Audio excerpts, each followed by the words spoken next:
Good morning সবাইকে। আজকে দেখো অনেক দিন পর একটা মিনি ব্লগ শেয়ার করছি তোমাদের সাথে। ভিডিও করার আর সময়ই হয়ে ওঠে না জানো তো বন্ধুরা। তো ভাবলাম চলো আজকে একটা মিনি ব্লগই শেয়ার করা যাক। সকাল সকাল ঘুম থেকে উঠে পড়েছি আর প্রচণ্ড গরম পড়ে গেছে।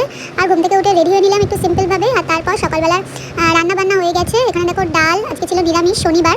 আর এখানে রয়েছে কুমড়ো আলু পটল দিয়ে তরকারি, যেটা সকালবেলা রুটির সাথে খাওয়া হয়েছিল। আর এখানে রয়েছে চাটনি, আর ওদিকে রয়েছে শিম ভাজা। তো এই ছিল আজকে আমাদের দুপুরবেলার লাঞ্চের মেনু। আর সকালবেলা রুটি আর তরকারি খাওয়া হয়েছিল। আর এখানে দেখো আমার মানি প্ল্যান্ট গাছটাতে জল দিচ্ছি আমি। বেশ অনেক দিন ধরেই জল দিচ্ছি, কিন্তু এত রোদে না বেচারা গাছগুলোর খুবই অবস্থা খারাপ হয়ে গেছে। তো একটুখানি জল দিয়ে নিলাম। আর তারপর আজকে ক্লাস ছিল, যেহেতু শনিবার, শনি রবিবার আমার মেকআপের ব্যাচের ক্লাস থাকে। তো এখানে দেখো স্টুডেন্টরা মেকআপ প্র্যাকটিস করছে, আর আমি এই যে এখানে বসে রয়েছি রেডি হয়ে। আর এখানে এই যে ওরা প্র্যাকটিস করেছে, ফার্স্ট ডে ওরা প্র্যাকটিস করেছে।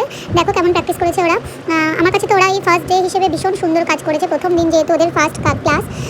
তো একে অপরের উপর করছে। তারপর ওরা সেকেন্ড জন এরকম করেছে। তো আমার দুজনের কাজই খুব ভালো লেগেছে, এছাড়া সবাই প্র্যাকটিস করছে।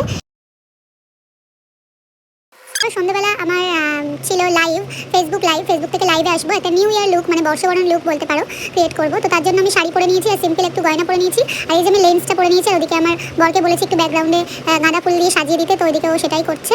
আর এদিকে আমি সেটআপটা রেডি করছি। আর এই যে আমার ফাইনাল লুক, একটা সিম্পল করে সেজেছিলাম, যাতে নতুন বছরে সবাই এরকম সিম্পলভাবে সেজে উঠতে পারে। তো তোমরা জানিও আমার এই লুকটা কেমন হয়েছে। দেখা হচ্ছে নতুন শর্টসে।